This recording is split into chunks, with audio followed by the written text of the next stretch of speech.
Hello. Hey all, can you all hear me?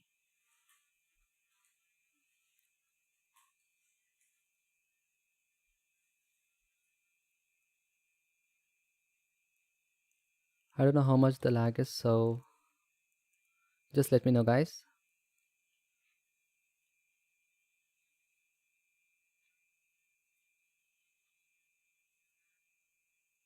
Hey technical, hey Matisse, hey Renderides. Welcome Agnew, thanks for joining me.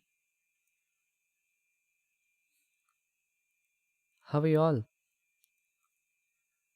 So in the stream, I'm going to do something like this using vector displacement. It's going to take some time, but yeah, this is going to be the output. I'm really excited for this one because this is my second vector displacement project. Hey Curtis, hey JC, hey TT. Nice to have you all here. So yeah, that's basically what I want to do in the stream. We'll be doing little, all these reflections are procedural. There is no lighting at all. As you can see, all I'm using is an emission shader here, and it's all from a sphere.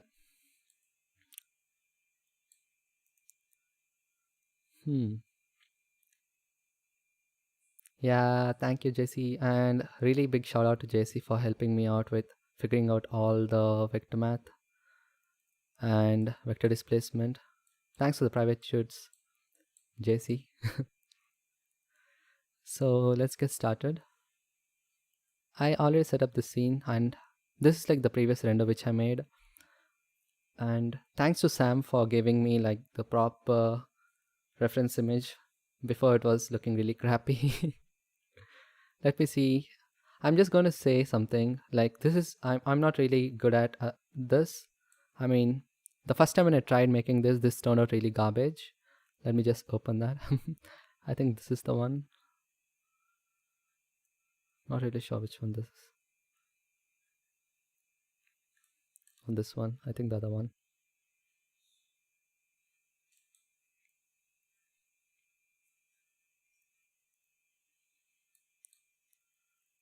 Okay, I think where is it? Hmm.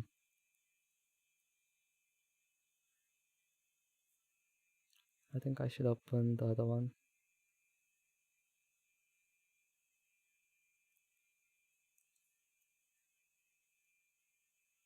Yeah, this is the one. This is how it first turned out.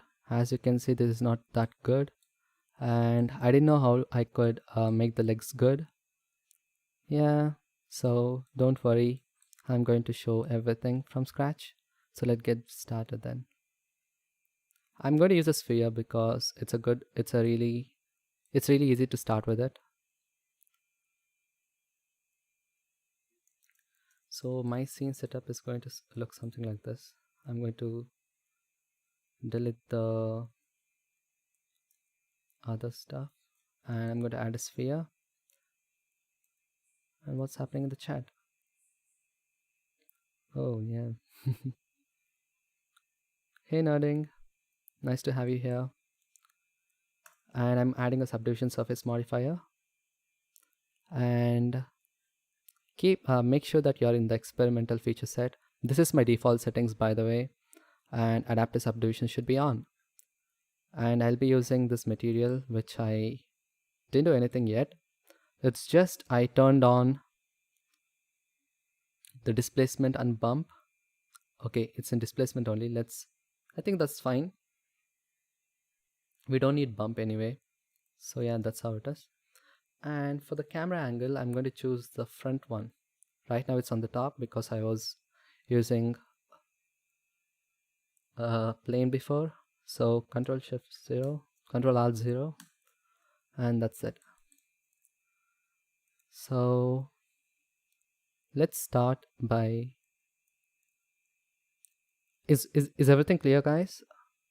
It looks like my internet is not that good today. Just let me know if you can hear everything.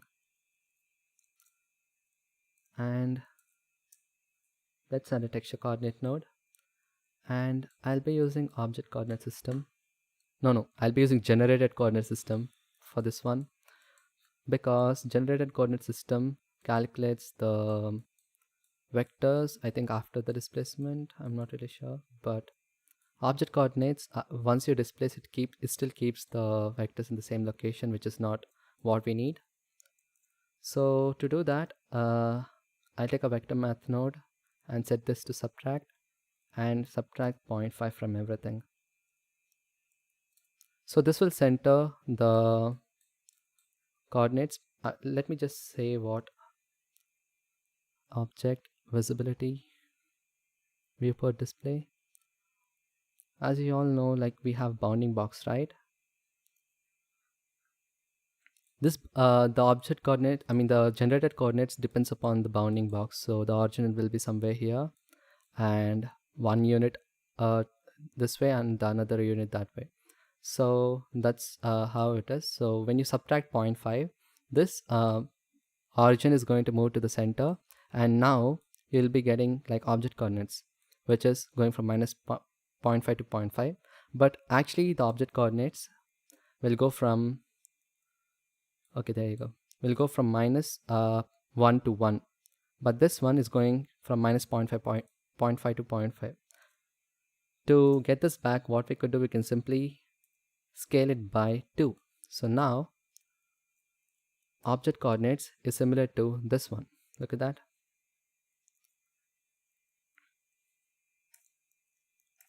And yeah, let me just turn off the overlays again.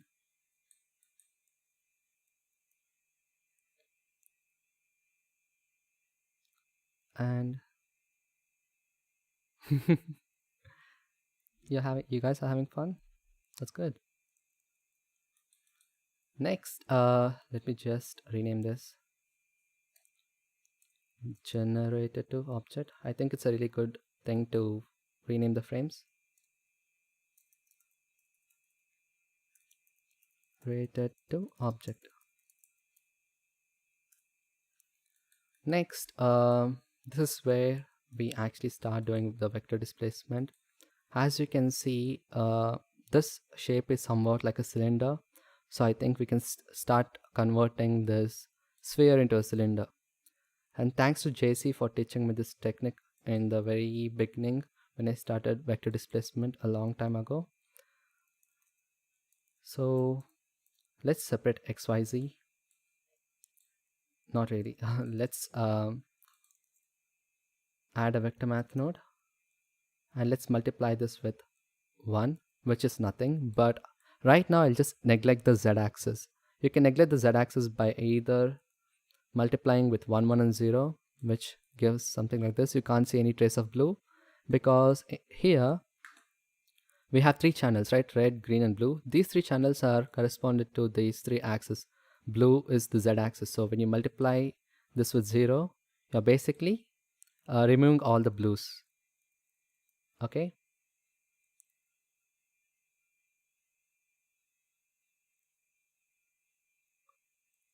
And next up, let's take another vector math. Let's normalize this. Yeah, what normalize does is it gives you a unit vector that goes from origin to everywhere. I mean, like, you know, let me just draw. I'm using mouse, so really I'm really bad at drawing. So let's say we have a vector like this, which is magnitude r, but when you normalize it, it's going to maintain the same direction, but then this vector is going to become 1, I mean the magnitude. So it's just a unit vector. So we have like infinite unit vectors, and all these unit vectors lie on a sphere. So what vector displacement is, we have to scale this unit vector. For example, let's think we have this surface, right?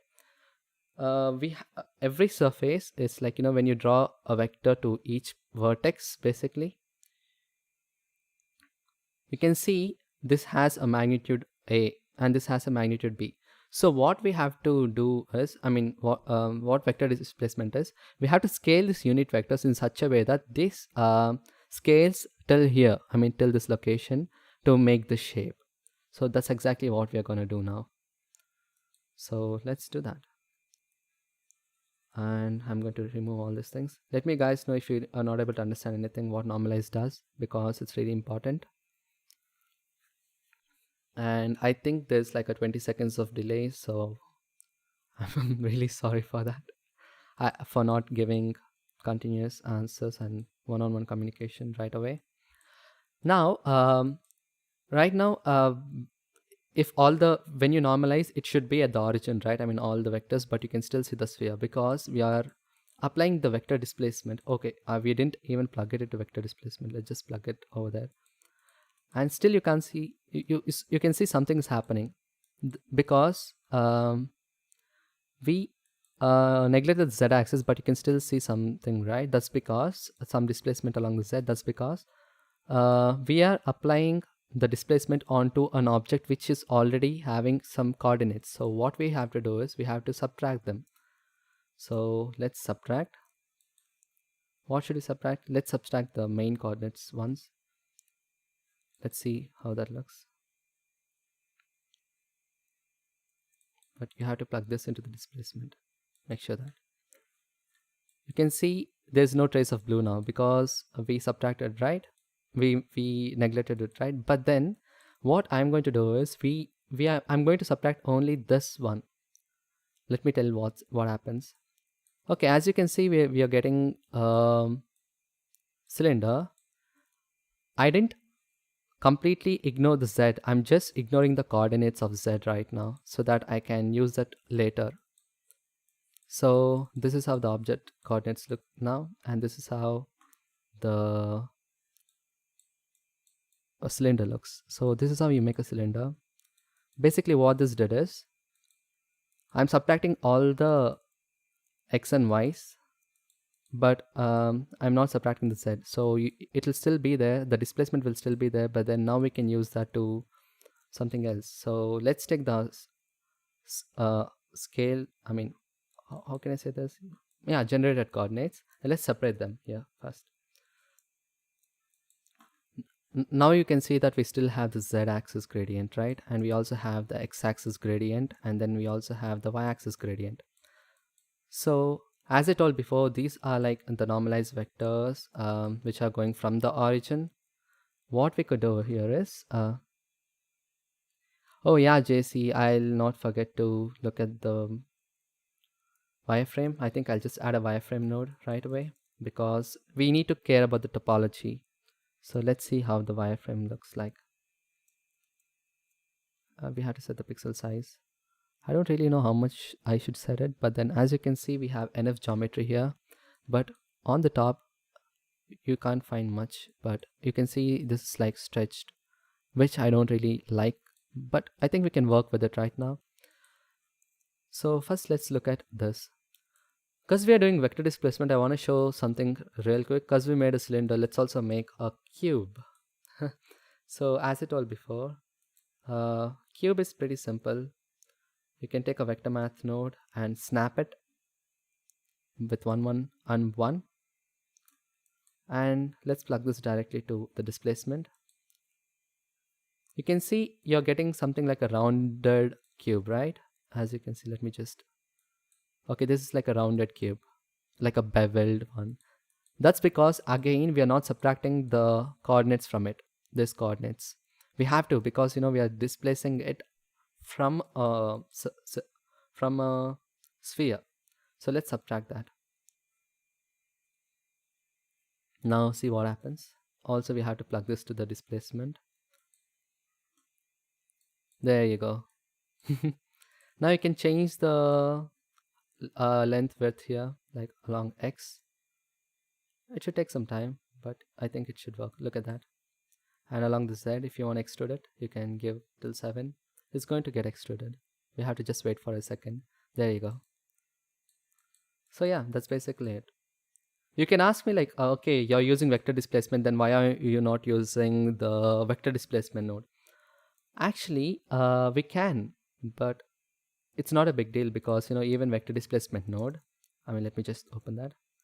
Vector displacement node has three things, right? And the output is going to be a vector. Now we have to change this to object space because we are working on a separate object. As you can see, there is no difference between this and this because we basically generated the object coordinates here, right? So we don't have to set it here. But yeah, if you want, you can, because we'll have the slider. When you scale it to 0, it becomes a sphere. And when you slide it slowly, you can see how it shifts. So if you want like a final animation or something, I think this would be really helpful. And I'm just looking at the chat and I think nothing's happening. So let me just let me know if you have any other doubts. And how's my voice? Is it all clear? So let's set this back to 1. I don't really want to like change anything here right away. But yeah, we have the cylinder. Now, as I told before, like we have the unit vector, which is this. The normalized one is the unit vector. Vectors that's going from the origin to everywhere. We have to scale it, but with what you're gonna scale? See, we have two types of quantities. One is vectors and another is the scalars. So we can use a scalar.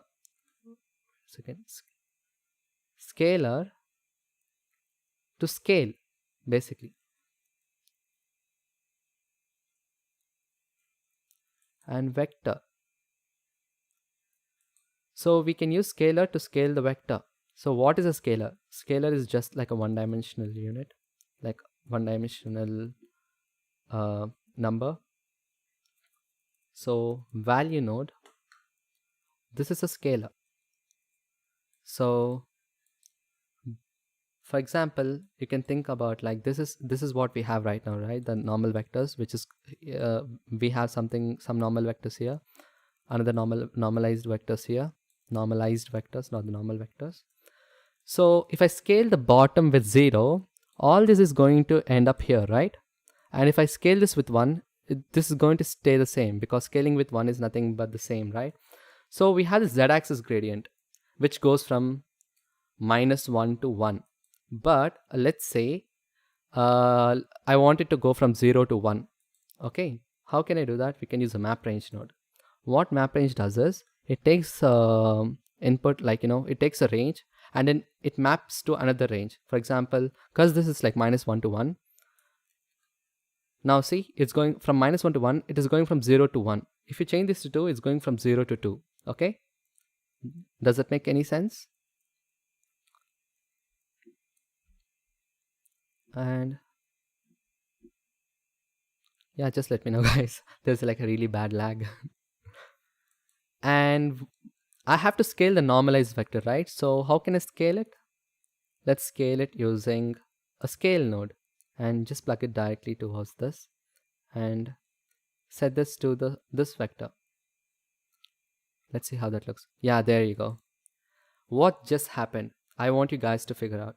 Basically, without this scale factor, if I just mute it, you can see we have 0 here, right? This is 0. So when I scale it with 0, this is going to come here. And it's slowly increasing linearly. Map range, because we're using linear interpolation. What is linear interpolation? I think I should explain this really well. I have to explain this because it's really important. So linear interpolation is like, linearly increasing values in x direction as well as y direction. So if it's 1 here, it's also going to be 1 there. We can change the ranges here, but you get the gist. So it's constant increase. So that's why I can see there's nothing. But there's something called smooth step. Smooth step is like, it starts slow and it accelerates and then it ends slow. So something like that. So if you can change the interpolations to smooth step, you can see it starts slow and it ends slow. So the way it's going to scale that. So let's use the linear right now. These are all shaping functions, okay? But then we can have custom control over these as well. For example, we can use an RGB curves. This is where the magic happens, guys. RGB curves, there you go. You can see this is linear, right? It's constant increase here. But when you change it like this, can you see it's just mimicking the shape here? For example, if you want this, just look at that. It's going to see this one is the same shape, but along the Z direction, right? Does that make any sense? So we can use RGB curves for basically shaping anything. Because I want like you know, I'm scaling according to this one. So I'm scaling the bottom with 0. I'm scaling this region, like, you know, this value by this. I think, I don't know how much that is, but yeah, you can decrease the factor as well if you want, like, you know, just decrease how much it's affecting. But I always leave it to 1. So basically this is the very beginning, and this is like a very basic setup. This is what I explained in the previous live stream as well. But if you guys didn't check that out, you should check that out. We made a lightsaber procedurally. And let me save the file real quick. Let me see if you have any doubts. As for now, I don't think so you have any doubts, guys. Just let me know if you have anything, okay? I'll stop at any point of time for you guys. Anyway, let's continue. Because I have the shape, I'm just trying to match the... I think this looks one-on-one, like, you know, this size and this size. So as you can see, an Among Us guy looks like this, maybe like this, right? So I need like a really flat base like this. So maybe like if I tilt this down according to this, we'll have something like this. And because it's mirrored, all I have to do is just create this shape or something similar to that, like, you know, like a little bulgier, using RGB curves, right? Like this shape to get this effect. So let's do that. So I'll bring this down, so you know this all joins, and let me bring this up here and this one there. Let's see how that looks. Cause okay, there you go. We're getting there, guys. We're getting there. But this is too sharp. Also let me add a diffuse node.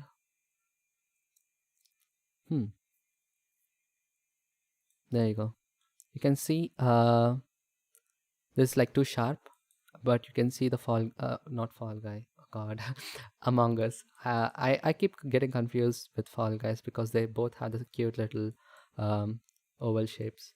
So bottom, I think this is fine, and also top, somewhere around like that. Yeah, I think that looks fine, guys. So yeah, that's basically how it is. Now, because we have these shapes, now let's make the face.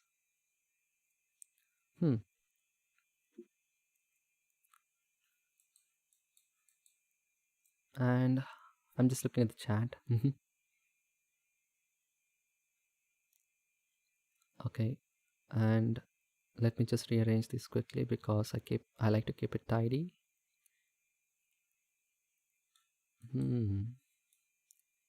We can do a lot of math on top of this as well. For example, you can add a multiply node, like multiply node.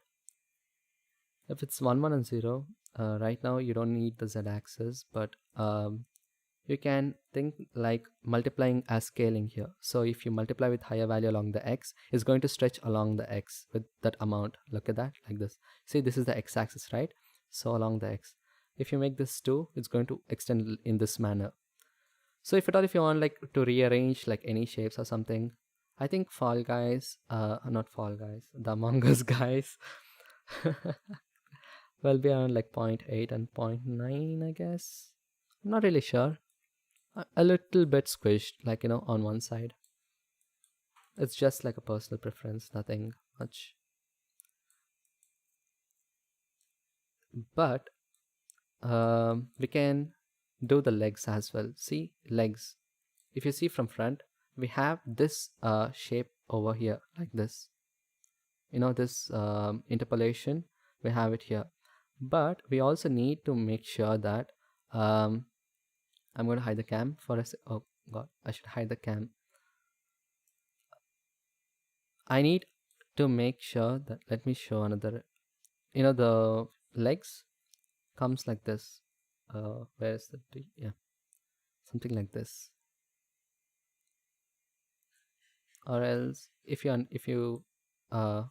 get it, like, but it's not, I mean, from front I think they don't look like that. I think along the y-axis it should look something like that, like, this and this.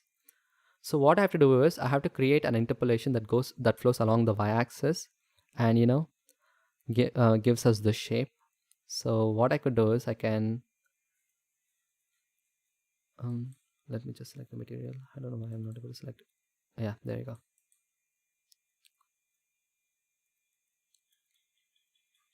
Let me just erase this. This is distracting. Let's take a gradient that goes along, I mean, let's scale it along the y-axis. So if you scale the bottom along I mean about the y-axis, wait a second, not really sure. Let's go to the top here, scale this down. Let's see how that is scaled. Yeah, it's going along the y-axis. Yeah, so let's keep it 0.8. So basically what I have to do is I have to scale this by lower number and scale this by higher number. So basically I can just take another interpolation like that goes from 0 to 1 along the z-axis and take a combine XYZ node and make this 0.9 and make this 0.8 and just plug it here. It doesn't make any, I mean, it really doesn't change anything. But if I plug this to the y, let's see what happens. Yeah, this is what happens. So right now here this is going to be 0, like, as I said, but this one is happening only along the y-axis. Let's see in the front view. The front view still has the same shape, right? So now we can use another RGB curves to basically shape this shape, right? So what I'll do, let me add another RGB curves. Let's drag this up a bit. Now as you can see, we need to get this somewhere around there, so let's bring it up. So we'll get, maybe this is too little, maybe here, I'm not really sure. I'm just like playing around with the values, and let's get this leather and let's bring it up just a bit. Okay, and let's see that. Let's see some references as well. Okay, this has a really sharp tone. Are you guys still able to hear me?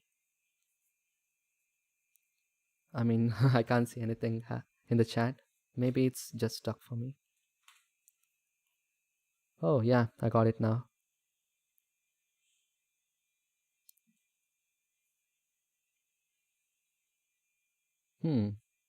Okay, JC, got it. It's like object space convert to world space, or it will break the rotation of the object. Yeah, I tried doing that and it braked. Yeah, so if I rotate the object, it's going to like give some artifacts which I don't really like.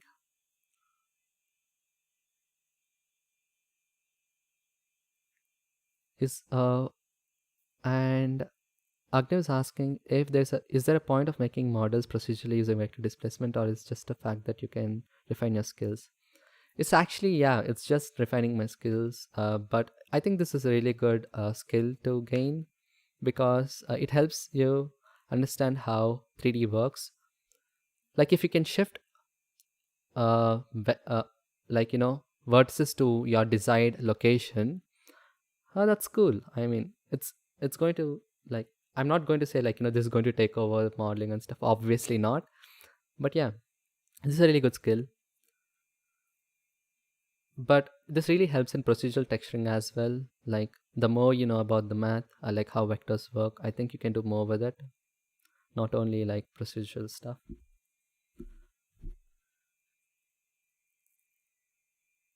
Oh, and yeah, having much knowledge about faking shapes using math means you can make anything. Yeah, that's true. That's exactly what I was saying. I didn't read the comment.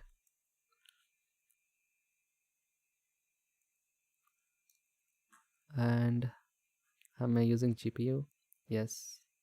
GPU. I think I can turn on the viewport denoising as well, which is optics, but it kind of takes a minute to load. I mean, it's good, it's not bad, but I don't really prefer that. I'll tell you in a minute why. Look at this, it's still the same. It doesn't feel different to me. Now let's go to the side view just to like tweak the profile a little more. Maybe here and here. It's just going to take some time, guys. Like, there's nothing else we have to do. And then maybe bring this down a bit. Like to just get the shape. Yeah, I think that looks fine. Don't you guys think? Just let me know. Maybe bring this up. Thanks for nerding, like, suggesting me how accurate that looks. Because for the first time when I was making it, I didn't know the proportions at all. I played the game like twice with Curtis nerding. Not nerding, Sam. It was fun. I like the game. As GP gets better, it might become more realistic real-time workflow too. Yeah, Matisse. The thing is, let me just save this file real quick. And let me open the previous one which I did. Which I think is this one. Yeah. So I'm not using viewport denoising at all, as you can see here. But when I look at this, isn't this real time, almost real time? Like, look at that. I really like it. I mean, you can see this is like using vector displacement. Obviously, if I use any other different shader, I mean, I'm just using the emission shader because I think that looks more cartoonish. It's real time almost. So I really don't think we need like a better PC for this. I mean, it's just weird how good that is. And let's get back to Among Us live stream. So this is the body, right? We can tweak this later as well. There's no hurry at all. So let's just look at this one more time. Like, let's do it properly. Are anyone going to participate in November? If not, I really recommend you guys to, because you'll learn a lot. At least how you can use math to make these cool effects. I think it's a really good opportunity. And yeah. So now let's continue. I think that looks fine. Maybe I'll scale this along the x-axis to a little bit less, like to 0.85, I guess. Maybe just a little, because I think this is too much. Yeah, now I think that looks fine for the shape. Yeah, perfect. So I'm going to like make a frame here just so I can keep a track of it. Keep some track of. Okay. Control J, and let's rename this as body. Body and BODY. So, hey Kenny, welcome. And I'm just I really don't like to keep it messy, because when the node group increases, it's hard to like find stuff which I want to tweak. So next up, I want to make the face. As you can see, this is like an oval shape. Oval shape is nothing but a circle, but squished in this direction so that it becomes something like this, right? So how can we get circles? Circles is pretty simple. Just take the scale node. I mean, like, if I can show, like, let's use material preview mode, but let's turn off the bounding box. I don't really think that's necessary anymore. So let's go to textured. And let's use a vector math. Oh god. Vector math node. And let's change this to length. So what exactly is this doing? But I think let's use generated directly. No, length basically gives wait a second. Yeah, so length gives you the distance field. Okay, like for example, let's look at it in 3D, I mean in 2D. So if we have this place, it gives you the location from the origin length. So the closer it is, the values I mean the distance is less. So the distance is basically plotted as a black and white value. The lower the distance, the lower the I mean the more darker it is going to be. So at the origin, because the distance is 0, it's going to look uh, a pure black. And while it moves far from, I mean while the distance increases, it becomes whiter. So in 3D, in 2 dimensions, it's going to because this distance is same as this distance, so it forms a circle in 2 dimensions, but in 3 dimensions, it's going to form a sphere. Okay, but as you can see here, it's from the origin. This location is on a sphere. You can see that it's all white. It has the same value, but we don't really need that. What we have to do is we have to use I think this one, but we have to combine XYZ different directions. I'll just tell you what I'm doing. Just give me a second. So I have the X gradient and I have the Y gradient. And in vector displacement, I need the face to be in front. So basically here, right? So I need this gradient, but I don't need the Y gradient, which is going in this direction. I need the Z gradient because, when I combine X and Z, I'm going to get this one. So when I use length now, I can find the distance function here. Or else I can make it Y and remove the Z. And I'm going to get the same thing because, this is going to be like our UV space now. This makes more sense to you guys, right? So as you can see, this is the origin. So the distance function is going to start from there. So when you use length, you can see the black is right at the center and it's going. But yeah, let's use the z-axis only because it really doesn't matter. You can do the z, I mean I'm just using z-axis as our y coordinate. Okay, so you can see, right, it is like mirroring in the other direction as well because it's the same coordinates here and there, but we don't really need a face on the opposite direction. So how can we first get a circle from this? Let's see that. Okay, you can use a subtract node to basically increase the radius. Math, subtract, there you go. You can see this is already looking oval-ish. So what I could do is I can take another vector multiply node, just like I used here, to basically squish it.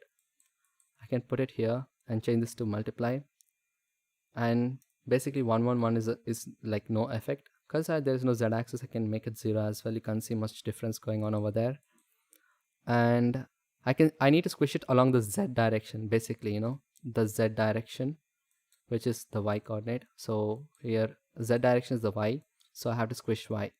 If you're using along the z here, if it's this, wait a second, let me just never mind, that's a really bad idea. To squish it, we should just increase it, right? Look at that.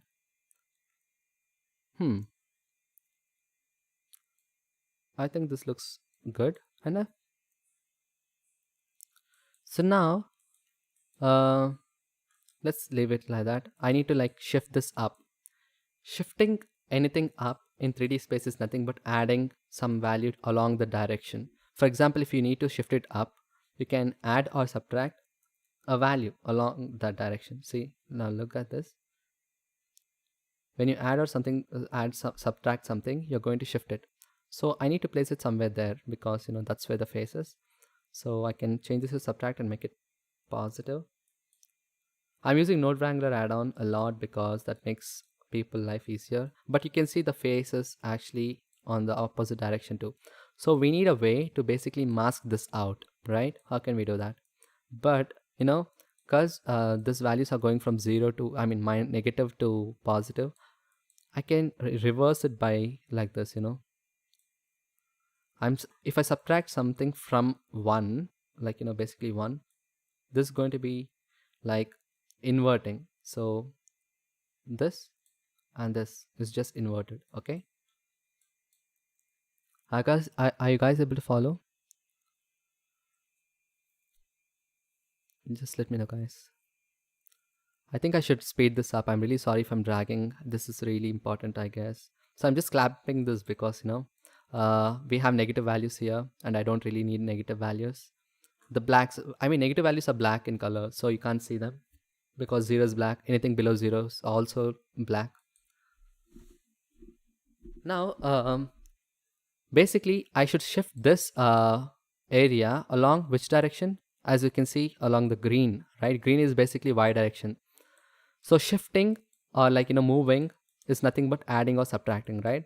So I have to take this vector and I have to subtract along the y direction. I mean, this. But as you can see, this is 0 and this is 1. So if I take a multiply node or a vector math multiply,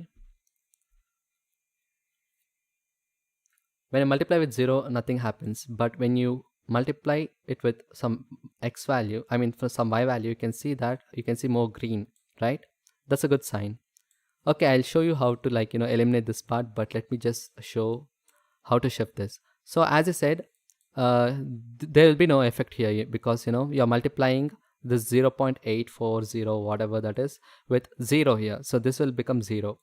So when you add something when you add, let's just add a vector math node, and when you add this, see what happens. It's going to take some time to, can you see it is getting poked out? Look at that, because we are using add here, right? So if we use subtract, just what happens, it should go in the other direction. So it's shifting in one direction because these both values are the same. This is positive and this is positive. It's moving along one direction, right? So, and you can see it's again a linear interpolation. You can see the cross section is linear interpolation. So we can use another RGB curves. Guys, RGB curves are a friend. So you can see this linear interpolation. I can change this and you can see it's going to get this oval shape or whatever that is. It's really useful. RGB curves is really, really useful. Hey Kate, welcome. And we can decrease it down here just to get the shape of the head. And you can see this doesn't look really good. So what I can do is I can either multiply this with lower value so that it shifts less, or else I can decrease this value down here to somewhere like this. Just see how that looks. Okay, and I think even that looks too much. So what I'll do is maybe I'll just get this up a bit. I mean, I have to wait until it. Okay, this is too much. So what I'll do is I'll just multiply this with a little value, like 0.5. Let's see how that looks. It's updating the mesh, so it's going to take some time. I don't really have a really high-end PC. I think even this looks too much for me, right? So let's get this down just a bit.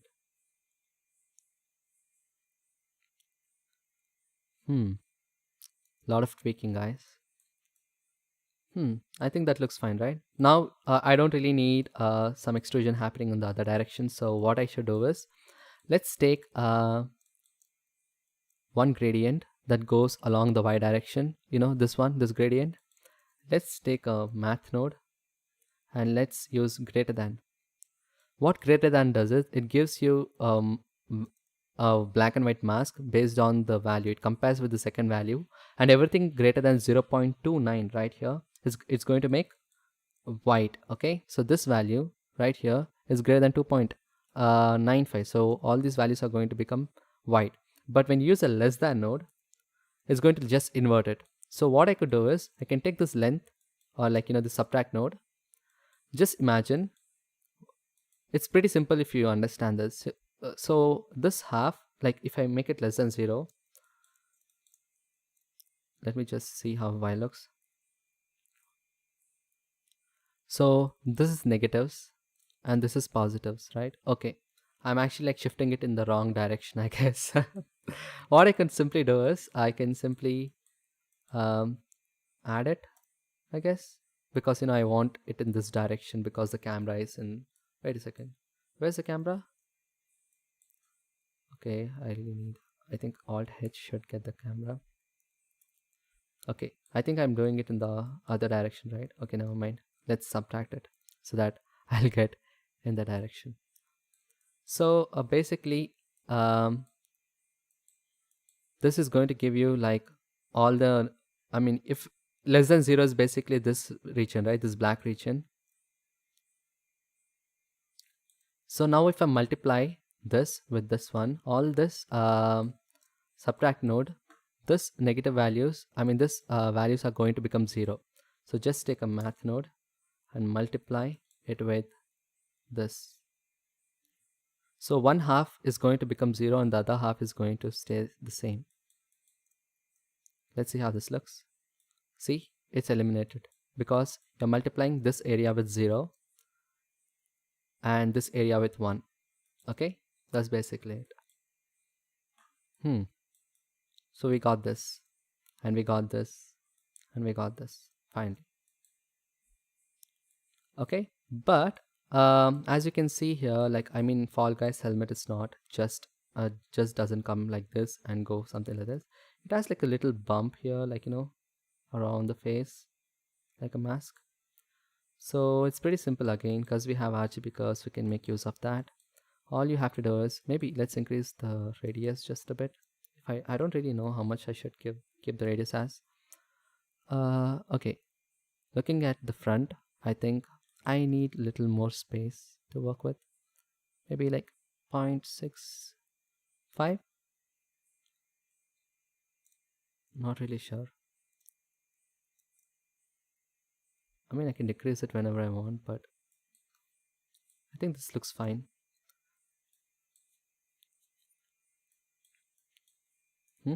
So now what I could do is, because it's starting from, I mean, this region is 0, I can add another point here, and oh god, where is that? Make something like this. It's just shaping. Now see how that looks. I mean, it's going to take a while to load. Let's go to solid mode. Laptop is lagging a lot. Let's go to the render view. Let's see how the chat's going. I don't really think the chat is updating for me. Let me just check on my phone.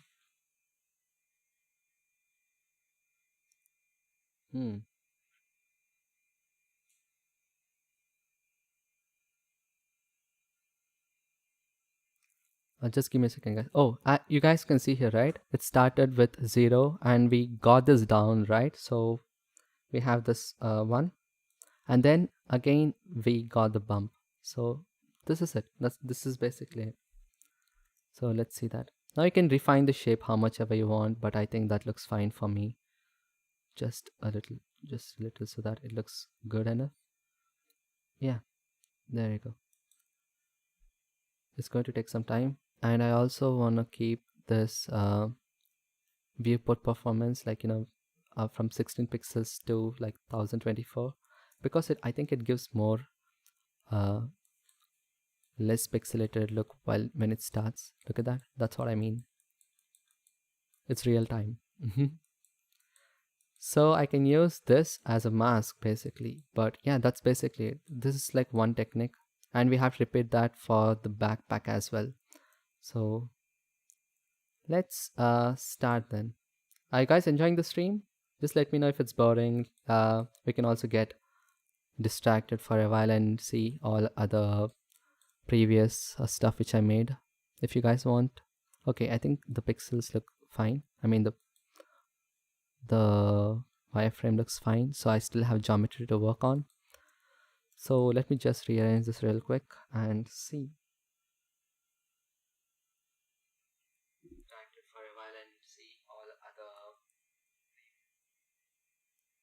Oh, thanks, Matisse.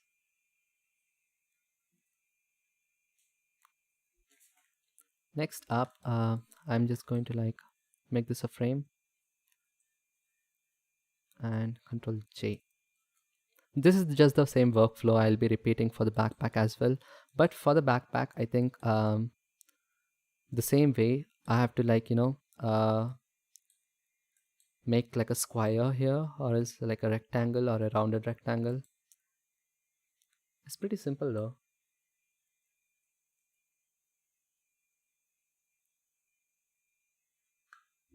Thank you, Brazilian Duchy. I'm really happy that you're enjoying it. And let's get rid of this. And let's add a separate XYZ node and a combine XYZ node. I know I can use this, but because I'm using some operations here, I don't want to like mess that up. So let's use another combine XYZ node. See, all I need to have is like a UV space, right? I need like a gradient that goes along the x-axis and the y-axis. But because I'm working vertically, I should be using the z-axis, like our y-axis gradient, and the x-axis as the x-axis gradient basically. So let's combine both of them, like y to z. So now look at that. I have the same vector. I have the same thing, but in the normal location. So now what I can do, I can simply again use a separate XYZ node. It's not really necessary, but then I'll tell you why I'm doing that as well. Okay, let me say how to make rounded rectangles. Welcome, Meghna. I'm glad you're here. How's it going? And let's add a vector math node. So basically, if you think about rectangle, it's oh god, I'm using mouse, I'm sorry. It's it's just the shape but mirrored along x-axis and y-axis, right? A rectangle or a square, it's just the shape. We need to somehow make the shape first, and it's pretty easy. Yeah, so it's just take a math node and take a maximum and see how that looks. See, you got the shape already. You know the shape? Yeah. But we have to mirror it in the other two directions, right? How can you do that? It's pretty simple. Mirroring is nothing but changing, like, this is negative x, right? To make it the same shape in along this direction, you have to make this one positive. This x-axis positive. To make any negative values positive, what you have to do is you should basically use an absolute function. What absolute does? Because I have to do it along x-axis and y-axis both at the same time. I think I'll just use a vector math node and set this to absolute. There you go. See, now you have something like across, but when you use a subtract node, just like before, see, there you go. It looks like a backpack already, doesn't it? But it's in the two directions. As we know, we have to eliminate this part. So what can we do? We can take the previous y-axis gradient, this gradient, use greater than now, because when we use less than, we got black areas in this way. We need greater than 0. So let's take math node and set this to greater than and plug this y-axis gradient over here. I'm not using y-axis from here because when I absolute it, I don't have any negative values basically to separate the two directions, right? So that's why I'm using the previous unmirrored y-axis basically. So let's do greater than 0. See, these both are inverted. This one and this one. It's taking some time to calculate. I think that's fine. You can't really say much about that. So let's take a math node and multiply this one. There you go. You got this in the opposite direction. So I think I'll make it a little smaller, and I want to have more control over the size and shape. When you use maximum, you get like this sharp corners. Hey Michael, welcome. Glad you're here. We can use smooth maximum here instead of maximum, what happens there is you get this distance function when you take a maximum of two values, it basically considering two values, right? Like, it has, let's say there are two graphs, something like this and something like this. What maximum does is, it at every single point of x, it compares these 2 points and see which one is higher above each one.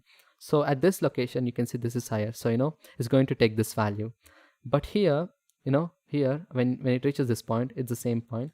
But when here, this bottom curve is going to have the maximum value here than this one, right? So maximum basically takes only this locations, only the tops, okay, and it neglects all the bottoms. So this is how maximum looks. But you can see, right, it gets like sharp curves, like sharp curves there. So when you use like smooth maximum, what it does is it basically averages this value and makes it smooth, something like this. So instead of this this sharp edge, when you increase the distance, it'll make it rounded to make it more smoother. Okay, that's how smooth maximum works. And just let me know if you guys are following along. If it's still hard, just let me know, guys. Okay, now to make it move up, what we could do, we can simply add some value to the direction. So but when I add something to z direction here, because it's absoluted, it's going to move in the two different directions, right? Let me just show what I mean. When I add node here, when I add 0.5, you can see it basically moves in two directions. So this is a really good way, like you can control the size and shape. It's better if you use subtract actually, because it's more convenient, I guess. So but it's not actually moving up, it's moving in two directions. So what you have to do is, before mirroring, you have to add an add node or a subtract node. Let's use subtract node, because we are moving along which direction here, z direction. You can increase it over there. That's it. Okay, does it make any sense? Like, are you able to like follow along?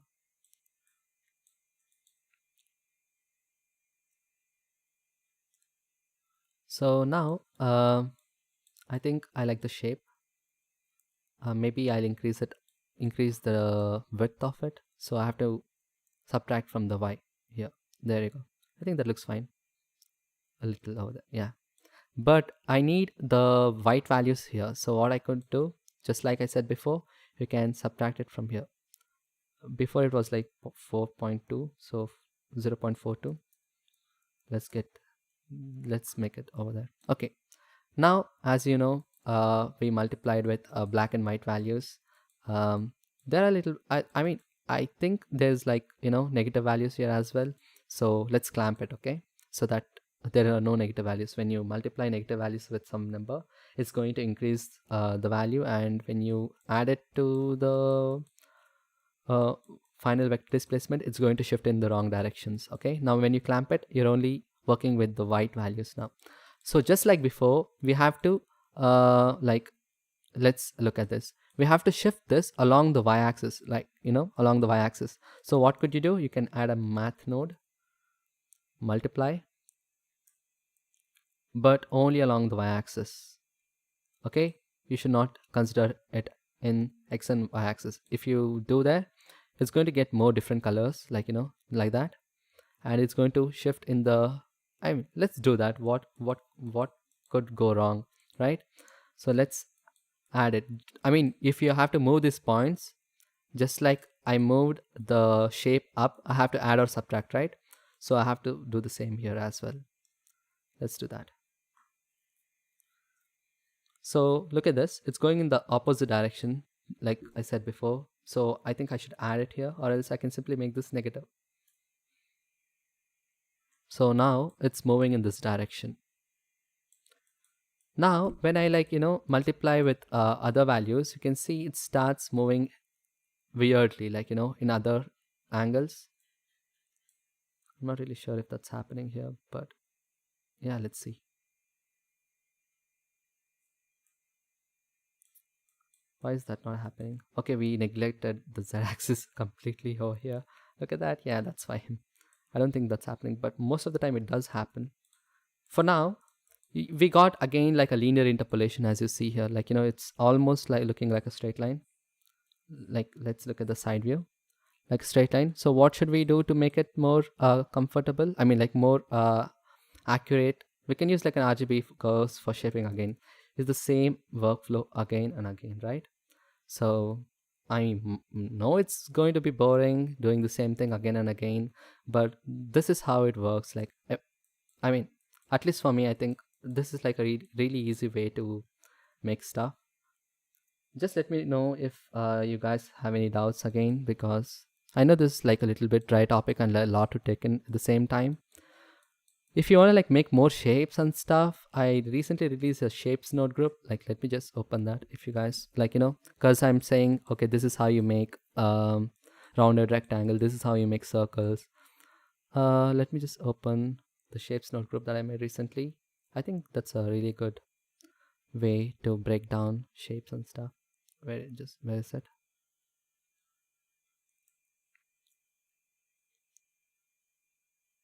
Let's just say it. Yeah, I know this is a little messy. So what's happening here? Let's delete everything. We don't need anything, but we had the node groups here, right? We have a capsule shape here by default, as you can see there. It's a capsule, right? So what this node group is all about is you can change the location of X and Y here, X location, Y location, and it's all 2D, and you can change the height of the capsule, and also can increase the roundness, and you can increase the fall off. Like, this is like a linear interpolation going from 0 to 1. When you increase the fall off, you can see it gets more steeper. Like when I increase it slowly, this is becoming whiter, but then the bevel is going to look steeper. So it's easier to, if you have a gradient, you can use RGB curves basically to like displace it accordingly, right? And we also have mask, and you have also location. Basically this location can be used to like drive, for example, let's say a circle. You can use this location as a vector here, and when you like shift this location, I mean this value here, this is also going to shift it. So this is like for a couple of bucks in my Gumroad. So if you guys want, I'll leave a link in the description or else in the chat. Let me just find the link real quick. I think it's in the description already. It's called Procedural Shapes. Just if you guys found that, you can get it over there. Okay. And also a good thing about the shapes group is you can basically combine these two shapes. Basically take this combine node group and plug it to the previous shape and use this combine node. I know like because I'm using the same vector, you can't see much happening, but here you go. So basically I can blend shapes easily. I'm going to make more shapes here. I mean, I can decrease the radius just a bit so that you both can see what's happening over there. Yeah, that's basically it. So if you guys want to like make more out of it, I think you can find that in the Gumroad and you can play around with it. And we have like 8 node groups already. We have capsules, circles, radial arrays. Radial arrays is basically let's increase the circle thickness. Let's increase the radius of this. And if you want more cuts, you can get more cuts over here just like that. And you can animate it by using this angle. And if you want to blend this with previous shapes, just take the combine node and plug it to the previous shape and look at the combined output. There you go. I think this is pretty much fun, like just blending shapes together. You can increase the fall off here and maybe increase the radius in the other direction. There you go. And increase the fall off here, and you can place it wherever you want. Look at that, we made something so fast, like some sun. So yeah, that's basically it. So I don't want to like stress more on this, so let's get back to Among Us and let's continue. So what did we make till now? So we have this, so let's make the shape of the backpack, I think. Yeah, backpack. There you go. Now when I bring this down, you can see this is too much because I'm multiplying too much. So let's get this down a bit to 0.5 or something. Are you guys able to follow, guys? I mean, is it interesting? Should I make it, should we like distract for a while or something? Just like I did before. So here, like, when I, like, for example, when I bring something like this, even though this point is lower than this point, you can see a little bit of interpolation is going up over there, right? So if you don't want this thing to happen, because this gives some ugly artifacts, let me just take the diffuse node. Where is the diffuse node? Yeah, just let's look at that. You can see, right, some it's not good. I mean, something's happening here. So what you could do here is, like, when you bring this down, look at that, what happens. It's going to give you like a inward bump, basically. So what you can do there is, when you bring this down just like that,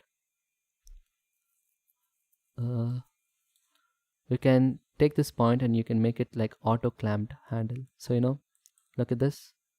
When you increase above that, it's going to like I mean, look at this. This won't go more than that. I mean, this is pretty handy, like, most of the time. But yeah, it's just a small trick if you guys want to know. Yeah, that's basically it. We almost made the guy. He looks cute. I like him. How's it going?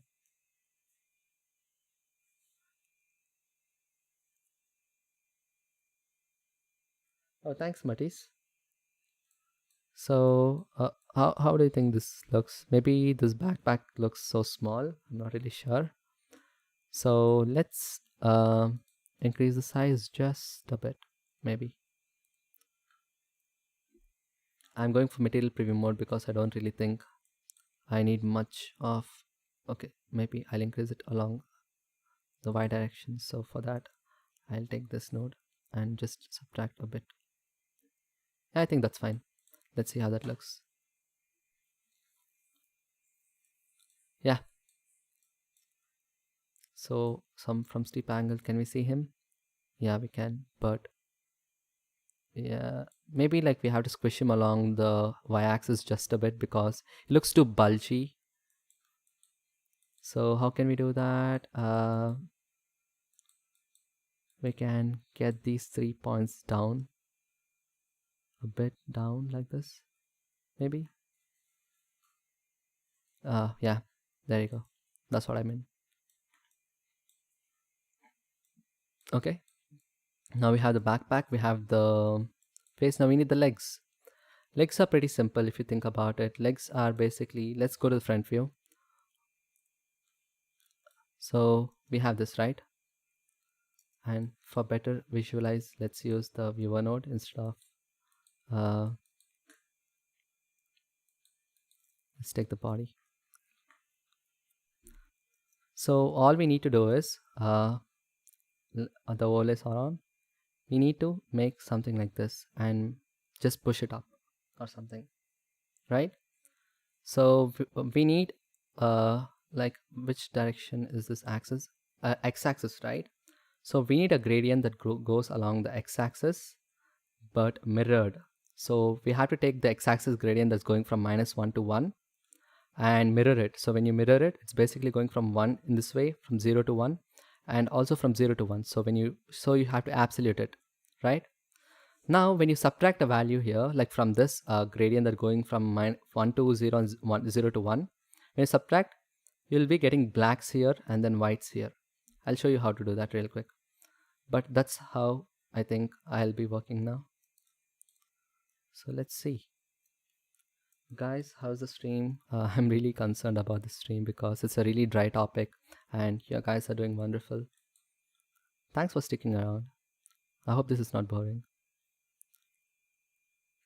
Now all I have to do is just make this into another frame because I really want to keep it clean.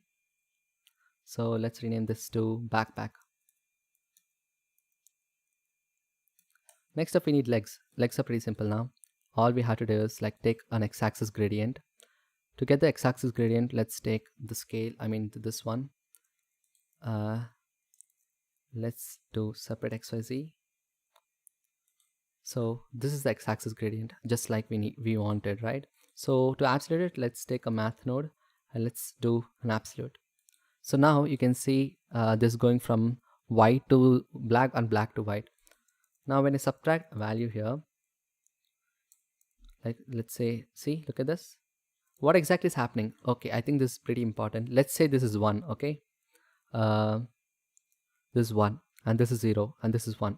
When I subtract like a 0.01 or 0.1 or something,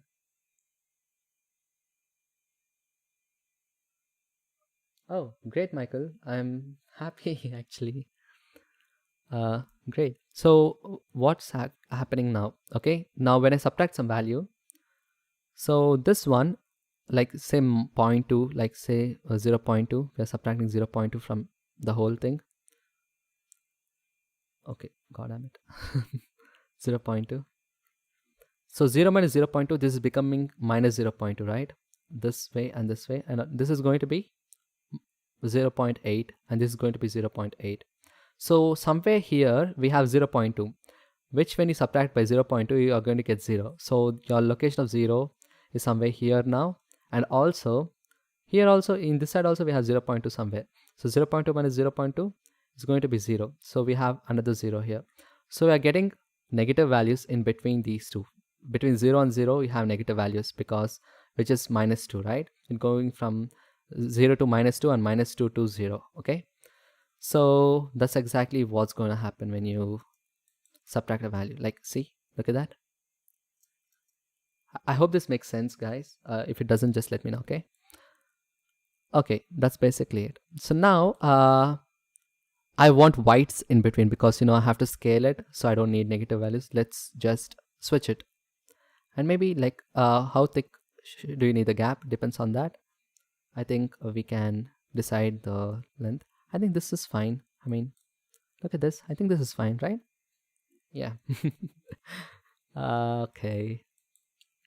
Next up, I don't really need this line above this area. So what I can do is I can take the z-axis gradient, right? This gradient here. And I can take a math node. I can basically do a greater than, like before, like add. I can shift it up and down, right?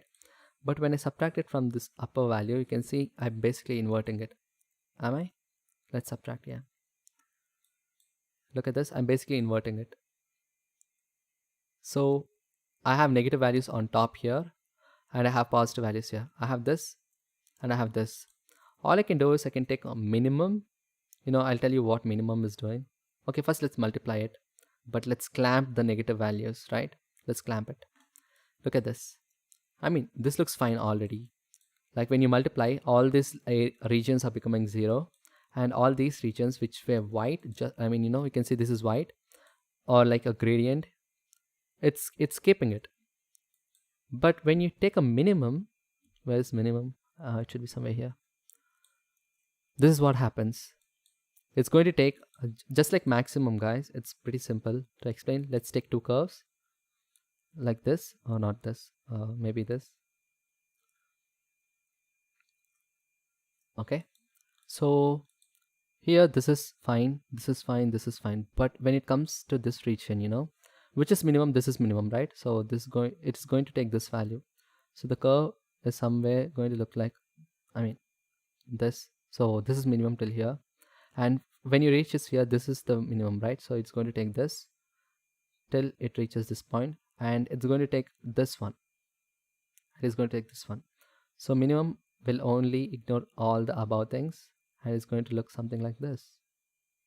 This is what minimum is doing. So here, what happened? Here we have whites, and here in this region we have blacks. So it's going to consider blacks here. So in the minimum, it's going to consider the blacks. Here we have white, right? But here we have black, so it's going to take black. At the intersection, you can see it's getting like this triangle shape, which I think it's not really necessary. You don't really have to care about it, but it's pretty useful. But to decrease this height or increase this height, I can basically change this one value here. I think I want to like keep legs really short, just like that. Now I can clamp the minimum value just in case we have negatives here as well, or else I can clamp these both and unclamp this. Anything is fine. Finally, again, I have to move this in the z direction, right? All I have to do is take a math node, vector math node, multiply along the z direction, like so that it has a little blue over there. And basically I have to shift it, right? Shifting is basically adding or subtracting. So first let's add or subtract. So let's take this and plug it down there. And basically I duplicated this one and subtracted it. Sorry if it's really small because our node group is increasing. As you can see, it's moving in the other direction. Well, like when you increase this value, you can see it's moving in the other direction, right? So what we can do is we can change this subtract to add, or else we can change this value to negative. So let's make this negative. Look at this, it's going in the other direction, only this location. So now let's increase it to like 0.1 or something, -1. Let's see where it goes. It's going to take some time, I guess. Let's see the material preview mode.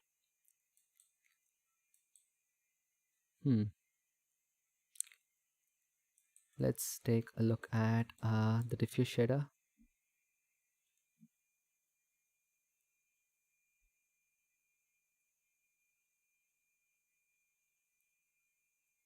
Yeah, Matisse, I think that's a really good way to explain it. But I think it's more like if we see it graphically, it's more easier to understand than the actual math, what's happening behind it, because not many 3D artists need math unless you're into procedural modeling, obviously. So to make it look easier, I think I'll switch to where is that?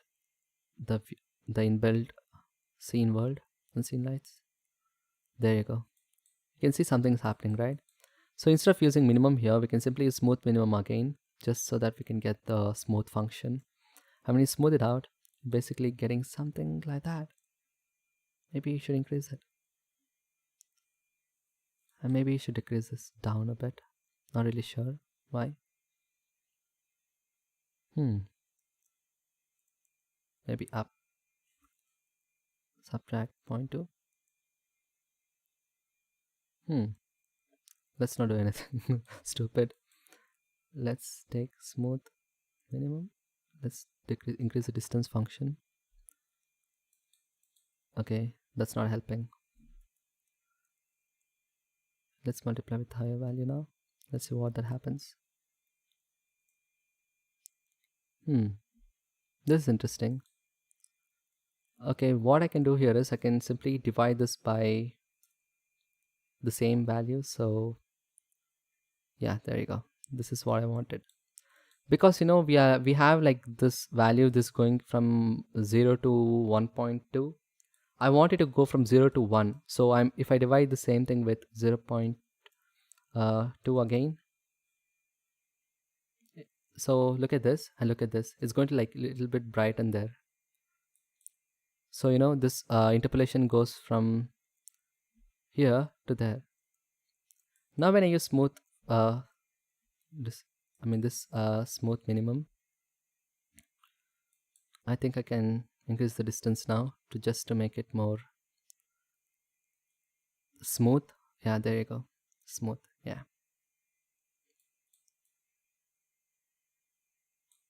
But I don't really think I need so much. I think I can keep it over there, something like that, because it's extruding in the above direction as well. I don't really want that to happen.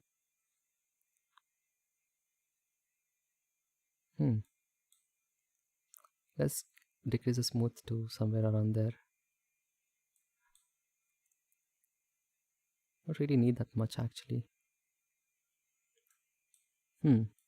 That's basically it, guys. Let's clamp this once.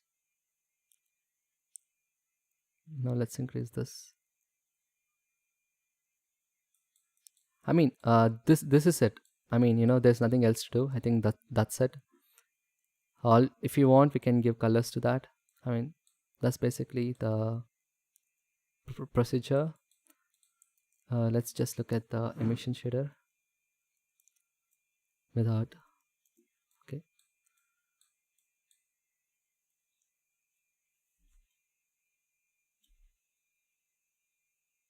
Oh, the head is a bit bumpy. Yeah, I had to clamp it. Yeah, I think that's fine. I'm sorry if I'm replying late, the lag is too bad.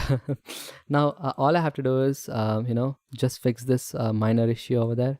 I think I can simply multiply it with a little -1 or something. Let's see what that looks like. Yeah, that's it. That's basically what I wanted. So now we need to give colors, right? Obviously. So what I can do is I can take this thing, I mean the body shape or whatever. First of all, let's add a mix RGB node and let's plug it to the color of this color, and let's make it, which color do you want? I think I'll go for red for now, and let's make it full red. Why is it not happening? Because I'm not looking at it. Okay, now we have red everywhere, but as you can see, we need the outlines to be black, right? So what I can do is I can use a Fresnel node,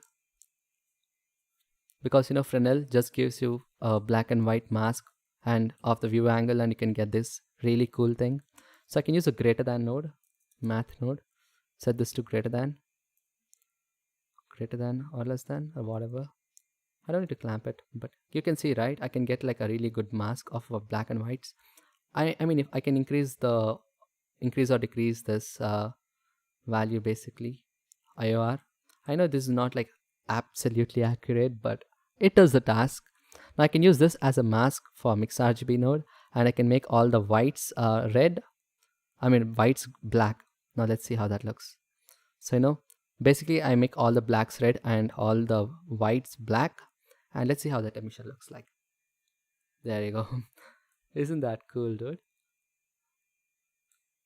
I know this shape looks really awkward. I mean, it took some really long time to fix that issue. Like, I had to like increase this distance more, I guess. I'm not really sure. Let's just do that. There you go. I think that looks fine for now. And also, because we have the heads mask, I can use a greater than node here again. Let's take a math node and let's do a greater than 0 for now. So I'll get the mask of this area, right? So I can use maybe let's just increase this just a bit so I can see what's it. Yeah, I think this is fine, right? This area. So I can basically take this greater than value and use this as another mask, and all the black areas need to be the opposite the same color, and except the white areas. I mean, the white areas has to be black for now. There you go. Now I can change this to somewhere around this color, right? This color is basically, I'll just grab the same color here. There you go, the same color. And also I want to keep this edges black, so I really did some math for that. I mean, it's not really that complex math. All I did was take this greater than node and take this node and multiply both of them so that I can get the common part of that. So basically I took a math node, multiplied this one with this one. It's just finding the intersection. Look at this. I'll get something cool like that, right? I can use that for another factor, and I can make the whites black now. Let's look how that looks now. I mean, it does the trick, but what I could do is I can, without disturbing this greater than, I can use another greater than node, and I can control the fall off, right? So let's increase this just a bit, just to see where it goes. Let's look at this first.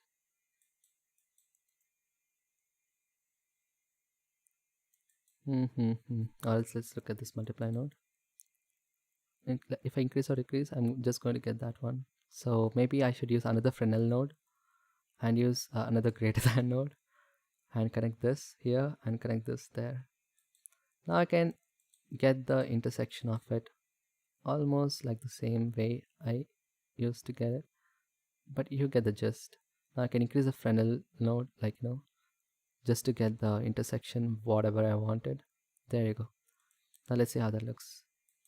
I mean, it's not perfect, but I think it's fine. It's fine. To get this thing, all I did was, I think I used another facing node, I guess. So for that I use a layer weight. I don't think so ambient occlusion works, because I mean it could work, but it's computation expensive. What's the point, right? I mean, I want to keep it more real time as possible, Matisse, if that makes sense. And let's add a layer weight node, which is right here. Let's use the facing. As you can see, I'm getting this right, this one. I can use this blend to basically blend how much ever I want. Next up, I can take the same mask here, this greater than mask, take a math node and multiply both of them, or it's the same thing, right? This is the same thing. So take a math node, multiply it with the facing, because facing changes. Look at that. That's exactly what I wanted. Take a math node again, subtract it from this. Basically, yeah, I'll be getting that, this cool thing. And I don't want this back thing again. So I can again multiply this with the same thing. I know I'm just repeating the same steps again and again. There's no point, but that's exactly what I mean. I'm basically like dividing it with the same value, so that this is at the range of 1, not from 0 to 2.25. Now I can multiply this with the same greater than node, so that I'll only get this mask. Okay, now I can use the same mask again here, and for the white parts I can pick this color. Well, let's see how that looks. That's it. I think I'm done. I think we can call it done. I mean, we can play around with the blending here to get more realistic values, like less the blend, the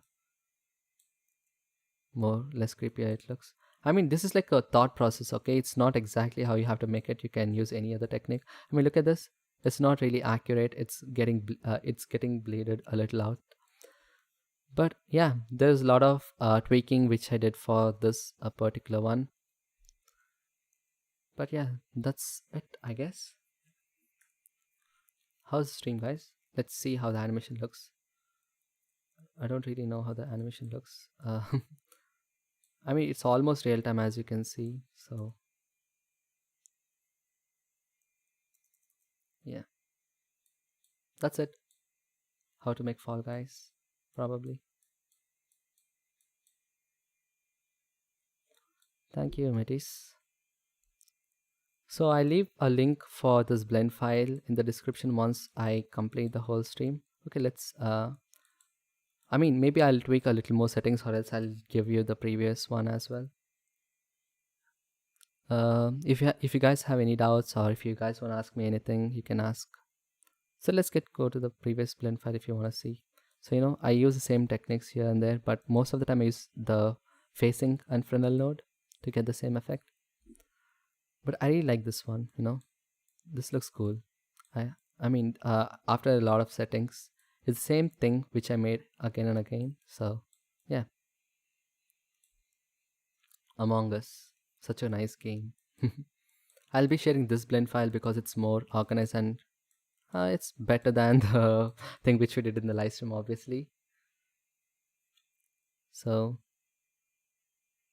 I can wait for a while. You guys can ask me anything.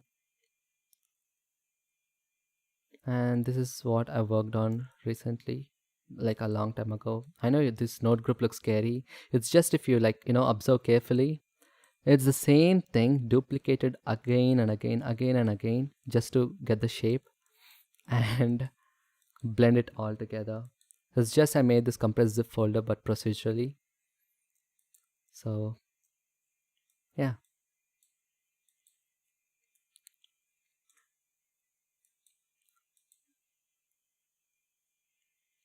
So that's it, guys. That's the stream. So if you guys want to talk, it's fine.